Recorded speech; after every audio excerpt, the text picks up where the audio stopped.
گھسا ہے تو تب یہ میں نے اس رمضان میں یہ زلفیں رکھ لی ہیں. اور یہ سمجھ لیں ایک جانور ہے جو میں نے پالا ہوا ہے. اس کا ایک پورا ایک ظاہر ہے یہ ایک بہت بڑی ایک مصیبت ہے اتنا زیادہ بال رکھنا. آپ کیا سمجھتے ہیں یہ آسان کام ہے؟ اس کو ریگولرلی آپ کو دھونا پڑتا ہے اور پھر اس کی صفائی کا خیال رکھنا پڑتا ہے. تو یہ ایک مشکل کام ہے بال رکھنا. کوئی بریلوی رام صاحب کو نہیں سنے گا. Never never ever.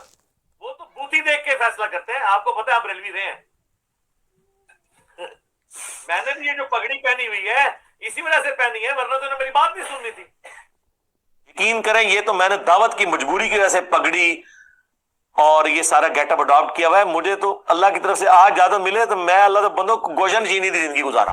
بحمد اللہ تعالی ہم سنی مسلمان رسول اللہ صلی اللہ علیہ وآلہ وسلم کی مبارک سنتوں پر اس نیت کے ساتھ عمل کرتے ہیں کہ اللہ رب العزت جل شانہ کی رضا اور خوشنودی حاصل ہو, اور اس کے صلے میں اللہ رب العزت ہمیں آخرت میں اس کا اجر اور ثواب عطا فرمائے, اور اللہ رب العزت ہمیں اس کے صلے میں جنت جیسی اپنی عظیم نعمت عطا فرمائے.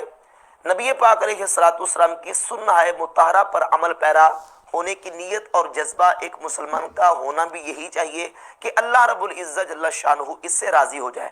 لیکن مرزا جیلمی نے نکل جاتی ہے سچی بات جن کے منہ سے مستی میں کا مصداق ٹھہرتے ہوئے سچی بات اپنے منہ سے نکال دی ہے کہ میں نے یہ جو گیٹ اپ اور حلیہ اختیار کیا ہے, سر پہ امامہ مرزا جیلمی باندھتا ہے یا مرزا جیلمی یہ پورا گیٹ اپ اور حلیہ جو بناتا ہے, تو اس کی وجہ یہ بیان کر دیا کہ اگر یہ کہتا ہے یہ جو میں نے امامہ میں اس لیے باندھا ہے, کس لیے کہ تاکہ یہ لوگ جو سنی بریلوی سیدھے سادے جو عوامی سطح کے لوگ ہیں وہ مجھے سنیں, میری طرف ان کی ایک دلچسپی ہو اور متوجہ ہو میری طرف, ایک اٹریکشن ہو, اور جس کی بنیاد پہ مرزا جیلمی جو ہے وہ لوگوں کو اپنے دام تصغیر میں پھنسا سکے. یہ مرزا جیلمی نے اپنی زبانی اس بات کا اقرار کیا ہے, جبکہ نبی پاک صلی اللہ علیہ وآلہ وسلم کی سنت پر عمل پیرا ہونے کا اور سنت کو ادا کرنے کا جذبہ تو یہ ہونا چاہیے کہ اللہ رب العزت کی رضا اور